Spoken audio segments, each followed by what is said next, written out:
اللهم صل على محمد وآل محمد.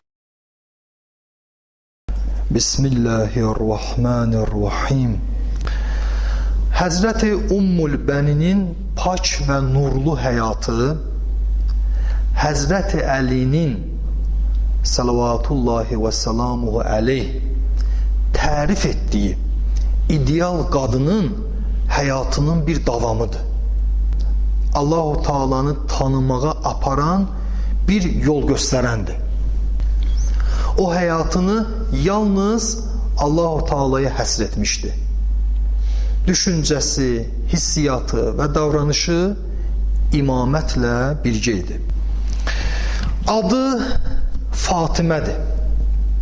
Künyəsi Ummul Bənin, oğulların anası. Atası Hizam, anası isə Səmamə və yaxud Leyla adında bir xanımdır.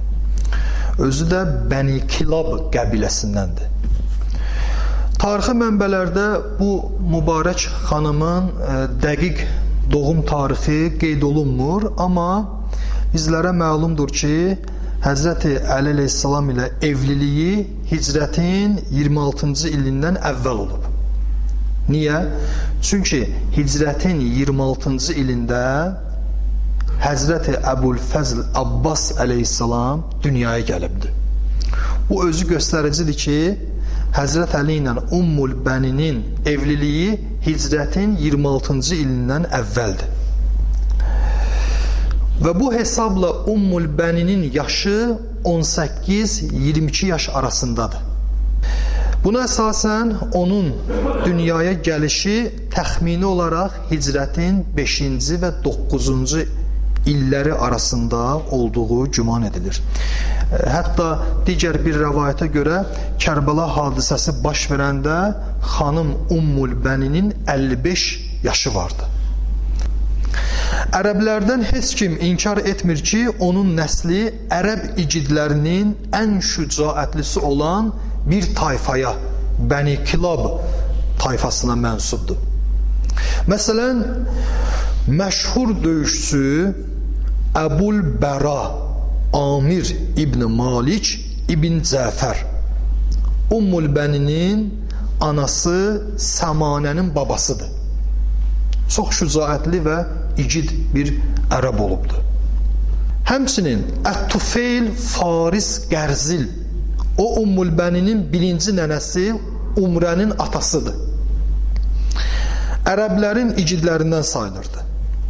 Onun Rabiə, Muaviyə, Ubeydə adında döyüşkən, qəhrəman qardaşları olub, rəvayətə görə onların da anası Ummul Bənin adlanıbdır.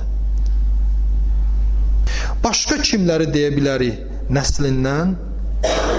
Amir İbn Tufeyl, Ummul Bəninin birinci nənəsi Umrənin qardaşıdır.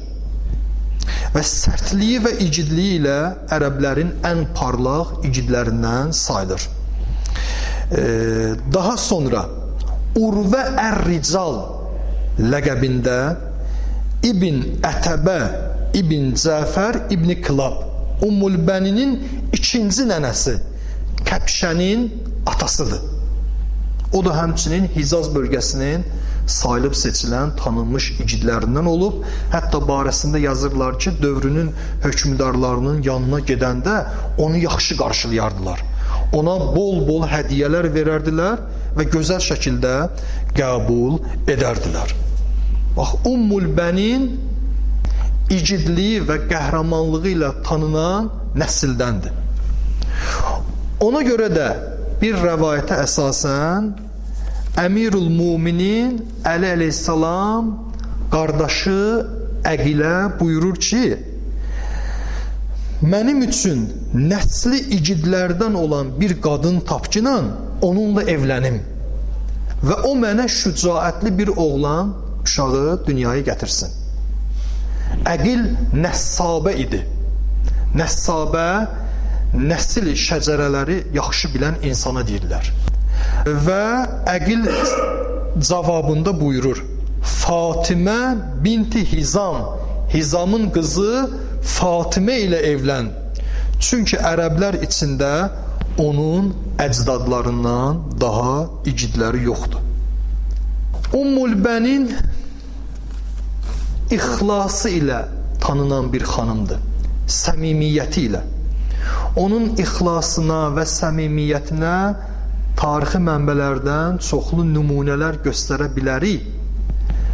Ən parlaq nümunələrdən biri də budur. Bir gün Ummul-Bənin Əmirül Mumininin huzuruna gəlib deyir: səndən bir istəyim var. Həzrəti Əli əleyhissalam buyurur ki, de, nə istəyirsən? O xanım deyir, səndən adımı dəyişməyini xahiş edirəm.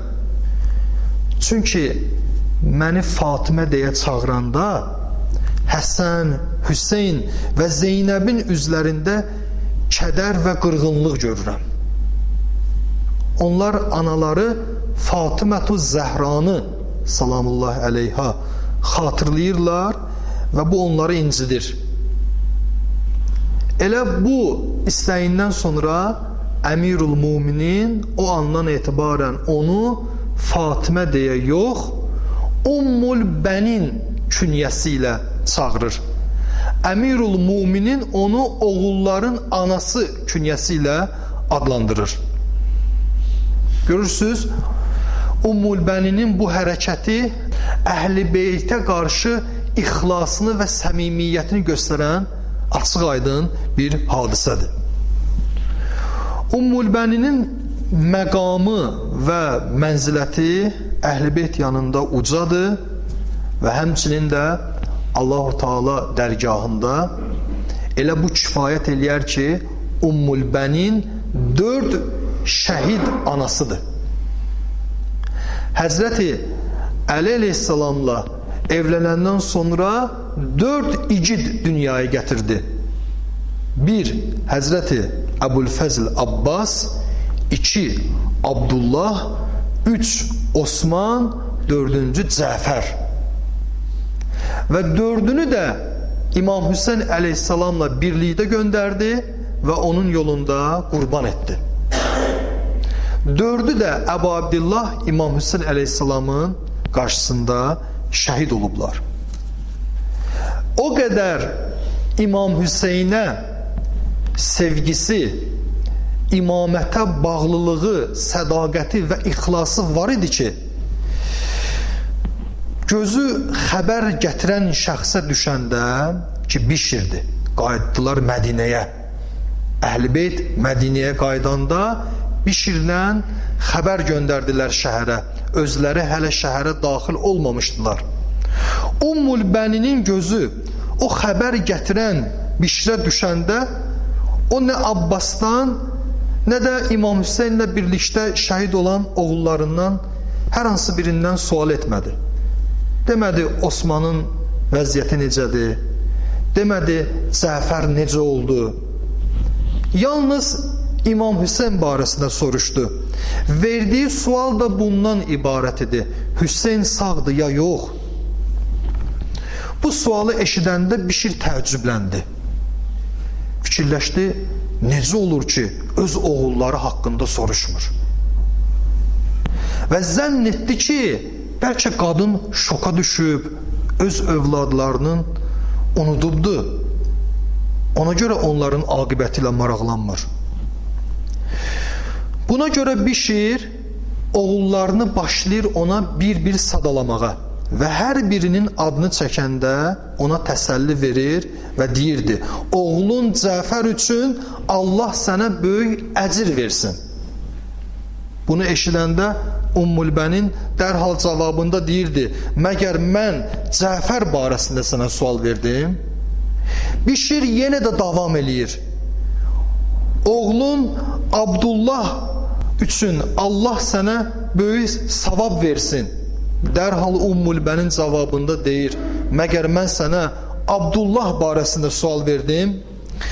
Bişir, oğlun Osman üçün Allah sənə böyük savab versin deyəndə yenə də Ummul-Bənin eyni cavabı verir Bişrə. Məgər mən səndən oğlum Osman haqqında sual elədim. Mənə de görüm, oğlum Hüseyn sağdır ya yox?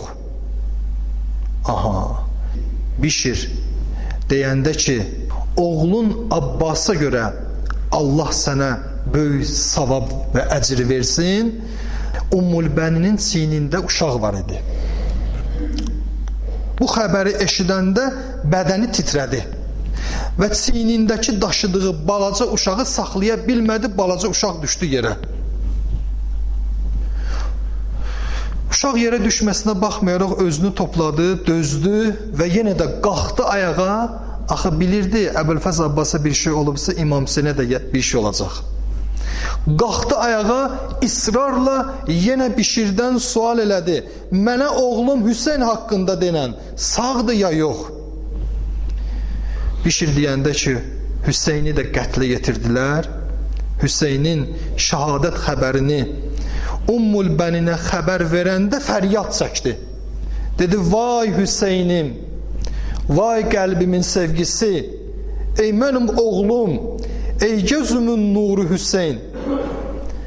Elə fəryad çəkdi bu ifadələr ilə, orada olanların hamısı onunla birlikdə ağlamağa və nalə etməyə başladılar. Oysa yalnız Hüseyni ilk öncə yad elədi və ağladı. Ondan sonra keçib övladlarını xatırlayıb onlar üçün də əza saxladı.